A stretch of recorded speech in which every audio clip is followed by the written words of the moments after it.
और अब खबरें विस्तार से। केंद्रीय गृह मंत्री अमित शाह ने शनिवार को गुजरात के चक्रवात प्रभावित क्षेत्रों का हवाई सर्वेक्षण कर स्थिति का जायजा लिया। गुजरात के मुख्यमंत्री भूपेंद्र पटेल उनके साथ थे। गृह मंत्री कच्छ जिले के मांडवी अस्पताल भी गए, जहां उन्होंने प्रभावित लोगों के स्वास्थ्य के बारे में जानकारी ली।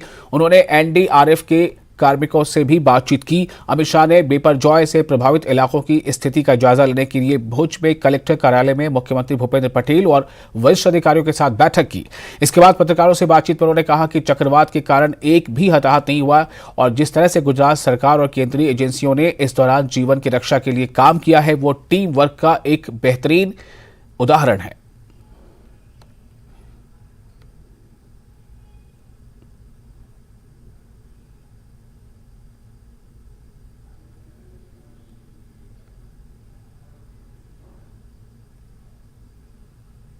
सरकार के सभी मंत्रीगण, विधायक, सांसद, गुजरात सरकार के सभी अधिकारी और भारत सरकार की सभी एजेंसियां और अधिकारियों के साथ हाइब्रिड मोड में एक मीटिंग भी हुई है, जिसमें रिव्यू किया गया है। बिपरजॉय का जब समाचार आया 6 तारीख को, तब बहुत सारी आशंकाएं सबके मन में थी, मगर मैं बहुत संतोष के साथ आज की रिव्यू मीटिंग के साथ कह सकता हूं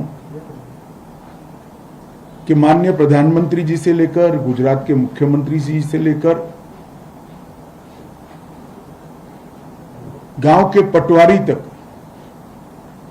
और सभी चुने हुए जनप्रतिनिधि, अनेक स्वयंसेवी संस्थाएं और सभी संकटग्रस्त इलाके की जनता के सहयोग से कम नुकसान में आज इस साइक्लोन का सामना करने में हम सफल हुए। साइक्लोन जब लैंड करता है और उसके तीसरे दिन शाम को इसका रिव्यू करते हैं, तब मालूम पड़ता है कि एक भी व्यक्ति की जान इस साइक्लोन में नहीं गई है, तो काम करने का संतोष भी होता है और काम करने का आनंद भी होता है। मैं गुजरात सरकार के मुख्यमंत्री और गुजरात सरकार की पूरी टीम को, मुख्य सचिव जी से लेकर गांव के, तहसील के पटवारी और तहसील पंचायत के लोगों तक बहुत बहुत बधाई और साधुवाद देना चाहता हूं कि इतने बड़े संकट में से कम नुकसान के साथ गुजरात की जनता को बाहर निकाला गया है। एक प्रकार से क्लासिक एग्जाम्पल है टीम वर्क का।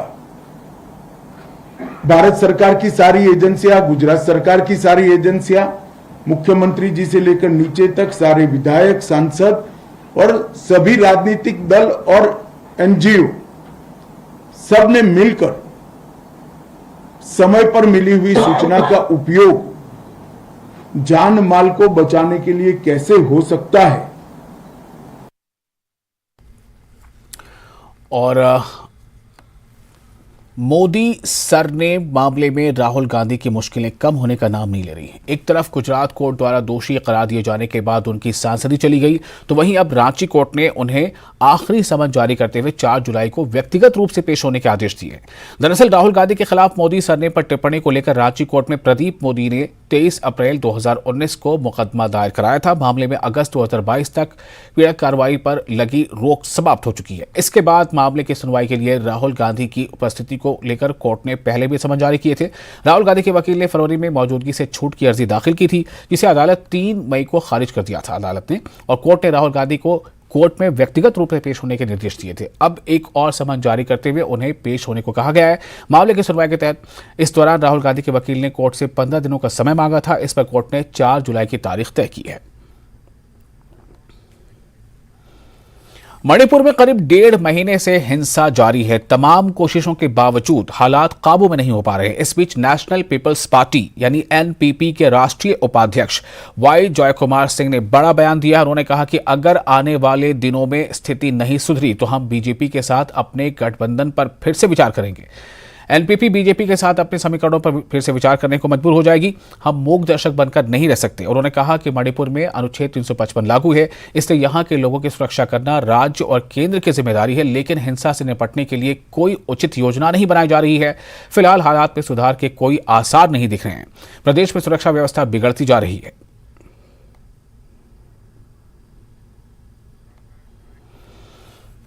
पश्चिम बंगाल में पंचायत चुनाव के नामांकन के दौरान हुई हिंसा को लेकर बीजेपी ने सीएम ममता बनर्जी की गिरफ्तारी की मांग की है। बीजेपी नेता प्रियंका टिब्रेवाल ने शनिवार को आरोप लगाते हुए कहा कि मेरा मानना है कि ममता बनर्जी को हिंसा भड़काने के लिए तुरंत गिरफ्तार किया जाना चाहिए। पिछले चुनाव के दौरान हमने यही देखा, उन्होंने हिंसा भड़काई और लोगों को उकसाया। पश्चिम बंगाल बीजेपी के सचिव प्रियंका टिब्रेवाल ने आरोप लगाया कि ममता बनर्जी ने हिंसा भड़काई और लोगों को उकसाते हुए कहा कि जब भी सीआईएसएफ आए आपको उन पर हमला करने की जरूरत है, और वही हुआ भी। उन्होंने कल भी इस बात को दोहराया था, ऐसा उनका कहना है बीजेपी के नेत्री का। I believe Mamata Banerjee should be immediately arrested for inciting, provoking violence. This is what we had witnessed during the last elections. She incited violence, she provoked the people, saying that whenever the central government comes, whenever CISF comes from the central government, the central forces, so you need to attack them, and that is what happened. The Trinamool goons tried to snatch the weapons of the CISF people, and this was repeated by her yesterday. She repeatedly said to attack them. Lok Sabha चुनाव 2024 से पहले uniform civil code चर्चा का विषय बना हुआ है। इसी बीच कांग्रेस नेता सलमान खुर्शीद ने समान नागरिक संहिता को लेकर एक बयान दिया है। सलमान खुर्शीद ने कहा है कि समान नागरिक संहिता के लिए देश के कानून में परिवर्तन लाना होगा। उत्तराखंड क्या कर रहा है हम नहीं जानते। इसके साथ ही उन्होंने कहा कि 2024 के चुनाव को देखकर ये किया जा रहा है। कांग्रेस नेता ने कहा कि इतिहास बदलने वाले ही बदल जाते हैं, एक ऐतिहासिक संस्था को बदलने की क्या आवश्यकता है। वहीं बीजेपी प्रवक्ता शहजाद पूनावाला ने कहा है कि बीजेपी समान नागरिक संहिता को लागू करने के लिए प्रतिबद्ध है। इसके साथ ही उन्होंने कहा कि दुर्भाग्य से कांग्रेस कट्टरपंथियों के दबाव के आगे झुक रही है, वो केवल वोट बैंक की राजनीति करना चाहते हैं। सिविल कोड कोई चुटकी में करने का काम नहीं है। यूनिफॉर्म सिविल कोड के लिए आपको देश का कानून में परिवर्तन लाना होगा, और सैकड़ों कानून ऐसे हैं देश के जो स्टेट लेवल के नहीं हैं, जो राष्ट्रीय लेवल के हैं। उसमें सिर्फ सेंट्रल गवर्नमेंट ही परिवर्तन कर सकती है।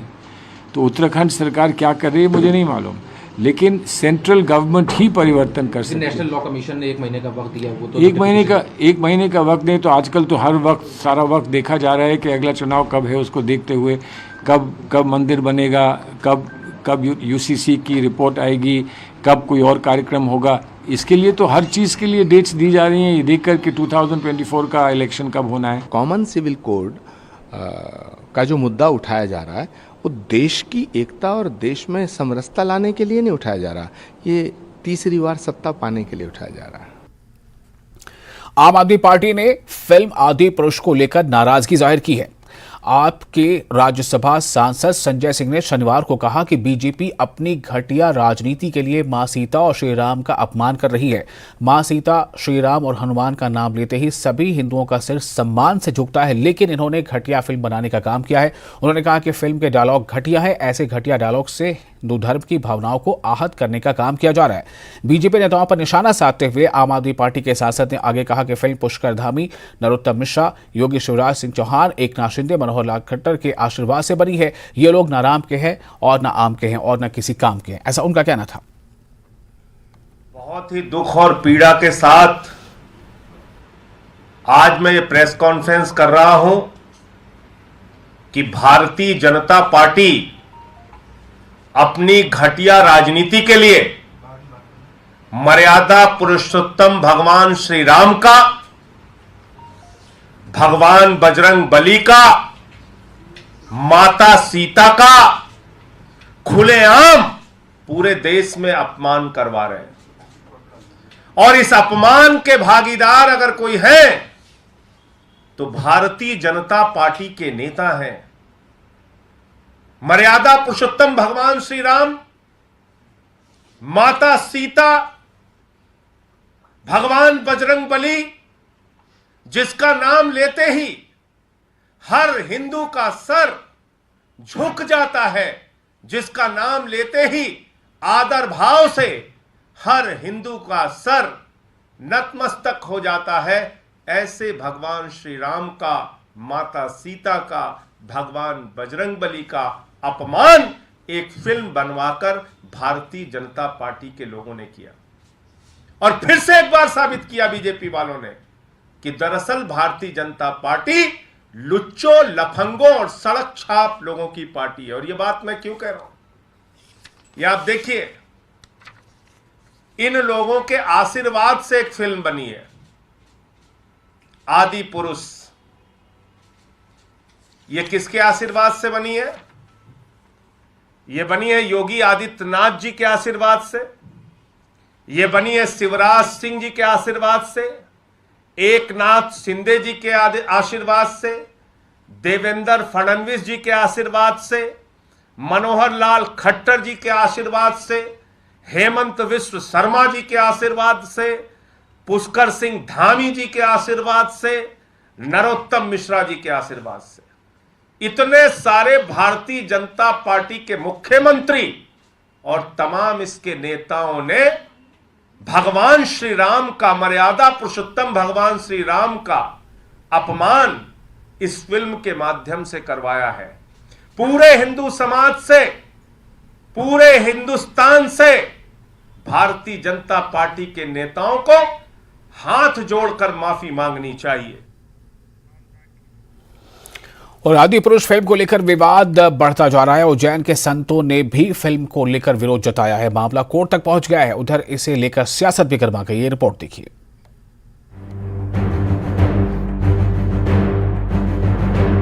आदि पुरुष फिल्म को लेकर विवाद गहराता जा रहा है। डायलॉग्स, वेशभूषा को लेकर सवाल उठ रहे हैं। साथ ही फिल्म को संस्कृति के साथ मजाक बताया जा रहा है। साधु संत भी विरोध कर रहे हैं। बाबा महाकाल की नगरी उज्जैन के संतों ने भी फिल्म आदि पुरुष के डायलॉग और दृश्यों पर विरोध जताया है।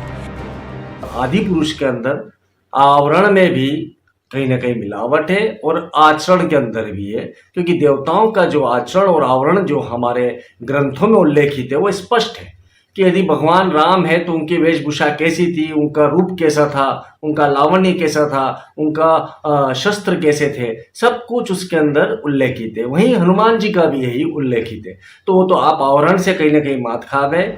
एमपी में फिल्म को लेकर सियासत शुरू हो गई। कांग्रेस ने फिल्म को हिंदू देवी देवताओं का अपमान बताया। साथ ही नरोत्तम मिश्रा पर तंज कसा है।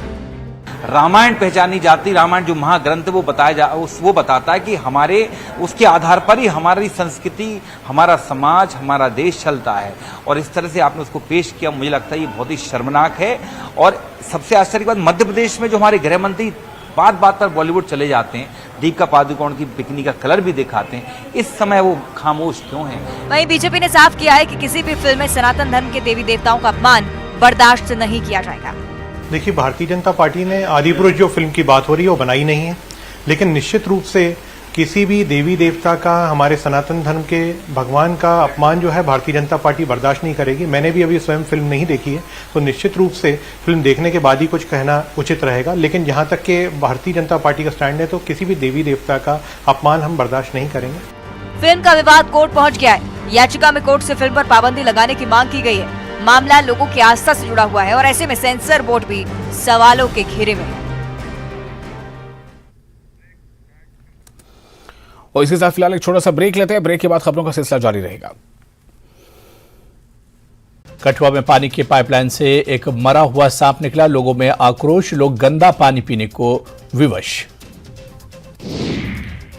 वडगाम और मागाम के आसपास के इलाकों में मेडिकल दुकानों का अचानक निरीक्षण। कानून का उल्लंघन करने पर 7 दुकानों को सील कर दिया गया। मागाम के drug control officer Pirzada Tasadduq Hussain के नेतृत्व में जांच की गई। टनबर्ग में हाईटेक पॉली ग्रीन हाउस में तरह तरह की सब्जियों के पौधे उगाए जा रहे हैं। किसानों और काश्तकारों के लिए फायदेमंद। विभाग की ओर से इस सुविधा से किसान काफी खुश। पुलिस ने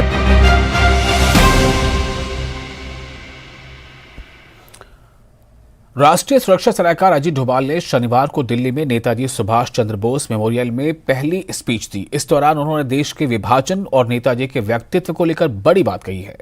एनएसए ने कहा है कि अगर नेताजी सुभाष चंद्र बोस जिंदा होते तो भारत का बंटवारा नहीं होता। उन्होंने कहा कि नेताजी ने अपने जीवन में कई बार साहस दिखाया और उनके अंदर महात्मा गांधी को चुनौती देने का साहस भी था। डोभाल ने कहा, लेकिन तब महात्मा गांधी अपने राजनीतिक जीवन के शीर्ष पर थे। फिर बोस ने कांग्रेस छोड़ दी थी। डोभाल ने आगे कहा कि मैं अच्छा या बुरा नहीं कह रहा हूं, लेकिन भारतीय इतिहास और विश्व इतिहास के ऐसे लोगों में बहुत कम समानताएं हैं जिनमें धारा के खिलाफ बहने का साहस था और आसान नहीं था। Totally steadfast. He sees his goal day in and day out. For him, that is something that he has to carry. So the seed, the idea that came to his mind, I'll fight the British. I will not beg for freedom. It is my right. I have to get it. And if I beg for it, it will be conditional, it will have something. India would not have been partitioned if Subhash Bose was there. Jinnah said, I can accept only one leader. That is Subhash Bose.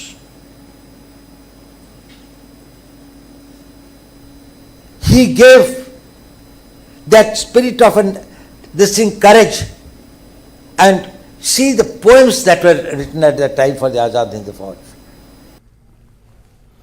Bihar में लू ने 11 सालों का record तोड़ दिया है। 2012 के जून में 19 दिनों तक लू का कहर देखने को मिला था। इस बार भी लू ने कई लोगों की जान ले ली है। अगले 48 घंटे के लिए दक्षिण मध्य और दक्षिण पश्चिम बिहार में रात का भी अलर्ट जारी कर दिया गया है। तप रही धरती, धधक रही चिताएं, बिहार में गर्मी जानलेवा बन गई है।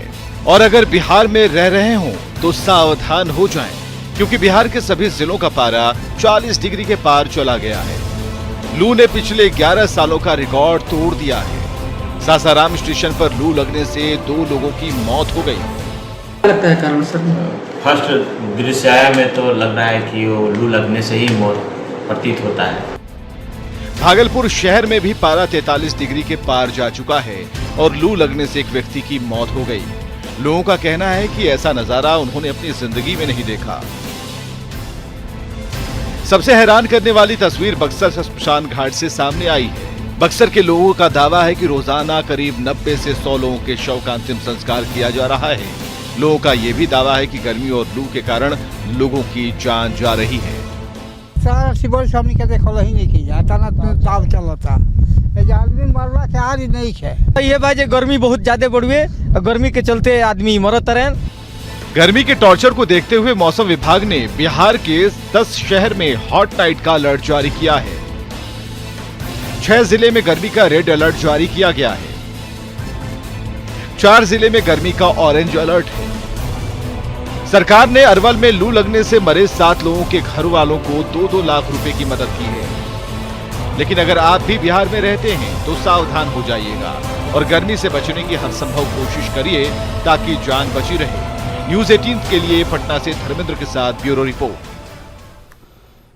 और राजनाथ सिंह ने कहा है कि उत्तर प्रदेश के रक्षा गलियारे में ब्रह्मोस मिसाइल, ड्रोन और इलेक्ट्रॉनिक युद्ध प्रणाली का निर्माण किया जाएगा। उन्होंने कहा कि आत्मनिर्भरता भारत के लिए विकल्प नहीं बल्कि एक आवश्यकता है और रक्षा क्षेत्र में आत्मनिर्भरता और भी अधिक महत्वपूर्ण है। लोगों पर निर्भर रहकर कोई समाज अपनी संख्या बढ़ा तो सकता है, अपनी ताकत नहीं बढ़ा सकता। हमारी ताकत केवल और केवल आत्मनिर्भर होकर ही बढ़ सकती है। इन दोनों उदाहरणों के माध्यम से मेरे कहने का मतलब यह है कि किसी भी राष्ट्र की सुरक्षा के लिए सेना सबसे महत्वपूर्ण अंग होती है। एक सशक्त सेना के बगैर आप न तो अपने राष्ट्र की सीमा की सुरक्षा कर सकते हैं और न ही अपनी सभ्यता और संस्कृति। और वह सेना यदि दूसरों पर निर्भर है तब तो आपातकाल में स्थिति और भी अनकंट्रोल्ड हो जाती है। इसलिए सेना की आत्मनिर्भरता किसी भी राष्ट्र के लिए, किसी भी राष्ट्र को शक्तिशाली बनाने की दिशा में मैं मानता हूं कि एक बहुत ही महत्वपूर्ण कदम है। साथियों, यहां जब मैं सेना के आत्मनिर्भरता की बात कर रहा हूं तो उससे मेरा मतलब केवल सैनिकों भर से नहीं है, बल्कि उससे मेरा मतलब सैन्य साजो सामान से भी है। सैन्य साजो सामान किसी युद्ध में क्या भूमिका निभाते हैं इस पर अधिक बात करने की आप सबके समक्ष कोई आवश्यकता मैं नहीं समझता हूं। और जैसे जैसे समय बदलता जा रहा है, सैन्य साजो सामान की भूमिका और भी बढ़ती जा रही है। नए नए साजो सामान वर्तमान में युद्ध लड़ने के तरीकों में बदलाव लाते जा रहे हैं। और आज जब टेक्नोलॉजी नाम का एक नया योद्धा वारफेयर में आ गया है, तब हमें कहीं अधिक आगे बढ़कर सोचने की आवश्यकता है। हमें बियॉन्ड द हॉरिजन जाकर सैन्य साजो सामान के क्षेत्र में भी आत्मनिर्भरता प्राप्त करने की जरूरत है। जितना महत्वपूर्ण हमारे सैनिकों का शौर्य और पराक्रम है, उतना ही महत्वपूर्ण प्लेटफॉर्म्स, इक्विपमेंट और नई नई टेक्नोलॉजीज का भी महत्व है। साथियों, हमने अतीत में देखा है जहां एक विशाल लॉयल आर्मी होने के बावजूद कई छोटे बड़े साम्राज्यों का विघटन हो गया। और इस वक्त से एक बड़ी खबर आ रही है। खबर ये है कि जम्मू कश्मीर में फिर से भूकंप के झटके महसूस किए गए हैं। भद्रवाह घाटी में भूकंप के झटके महसूस किए गए। लोग घरों से बाहर को निकले। जम्मू कश्मीर से बड़ी खबर, भद्रवाह घाटी में भूकंप का झटका, लोग घरों से बाहर निकले। जी हां, अभी हालिया दिनों में ही जम्मू कश्मीर के कई और इलाकों में भूकंप के झटके महसूस किए गए थे और फिर से इस वक्त की अब एक खबर आपको दे रहे हैं। भद्रवाह घाटी में भूकंप का झटका महसूस किया गया है। भूकंप के झटके महसूस किए गए हैं और एक हफ्ते में ये दूसरी बार है कि जब भूकंप के झटके महसूस किए गए हैं। और लद्दाख में भी भूकंप के झटके महसूस किए गए, ये भी खबर आ रही है। जम्मू कश्मीर से सिर्फ बड़ी खबर, जम्मू कश्मीर के भद्रवाह में और साथ ही लद्दाख में भूकंप के झटके महसूस किए गए और लोग घरों से बाहर को निकल आए हैं। लोगों को ये एहसास हुआ कि भूकंप का ये झटका है और इसी एहसास के तहत लोग घरों से बाहर निकल आए। जम्मू कश्मीर से सिर्फ की बड़ी खबर, एक हफ्ते में ये दूसरी बार है जब भूकंप के झटके महसूस किए गए हैं। जहां तक बात लद्दाख की है, वहां जो भूकंप की तीव्रता है वो 4.5 आंकी गई है।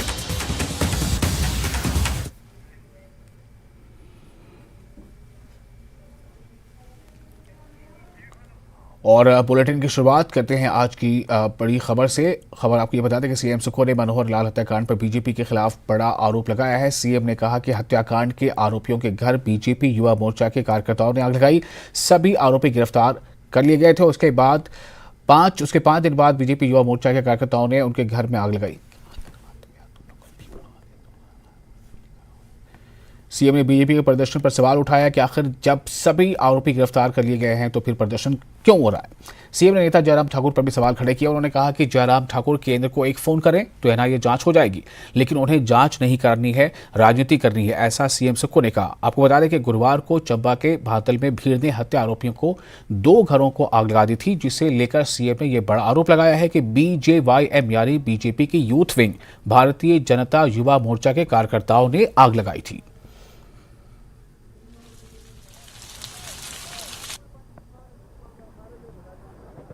उनको और उनके परिवार के सभी सदस्यों को जेल की सलाखों के पीछे भेज दिया और 5 दिन बाद भारतीय जनता पार्टी के युवा मोर्चा जाकर वहां आगजनी की घटनाएं करते हैं, उनके घरों को जला देते हैं। फिर भी ये समझ नहीं आया कि ये प्रदर्शन किस चीज़ के लिए है। जयराम ठाकुर जी ने कहा कि हम एनआईए की इन्वेस्टिगेशन करना चाहते हैं। हमने कहा हम उसका भी स्वागत करते हैं। केंद्र में उनकी सरकार है। जयराम ठाकुर जी चाहें तो एक फ़ोन से एनआईए की भी जांच भी करवा सकते हैं, सीबीआई की भी जांच करवा सकते हैं, लेकिन वो ऐसा करेंगे नहीं क्योंकि उनको राजनीति करनी है। और वही हत्याकांड के विरोध में हिमाचल के सभी जिला मुख्यालयों पर बीजेपी ने विरोध प्रदर्शन किया। सभी जगहों पर विरोध प्रदर्शन में बीजेपी के पूर्व मंत्री और दूसरे बड़े नेता शामिल हुए, जिन्होंने हत्याकांड को लेकर सरकार और मुख्यमंत्री पर बेहद गंभीर आरोप लगाए।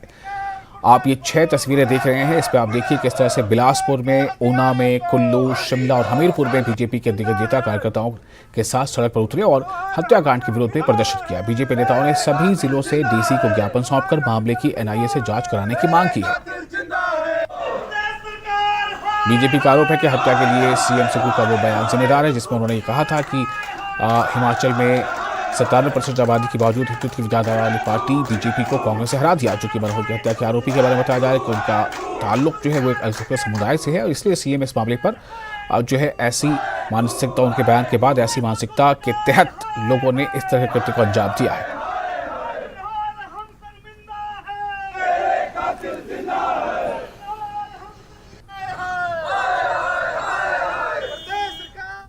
और इसके साथ ही इस बुलेटिन में फिलहाल लेते हैं, लेकिन न्यूज़ 18 जगह इस पर लगातार बड़ी और अहम खबरों का सिलसिला जारी रहेगा।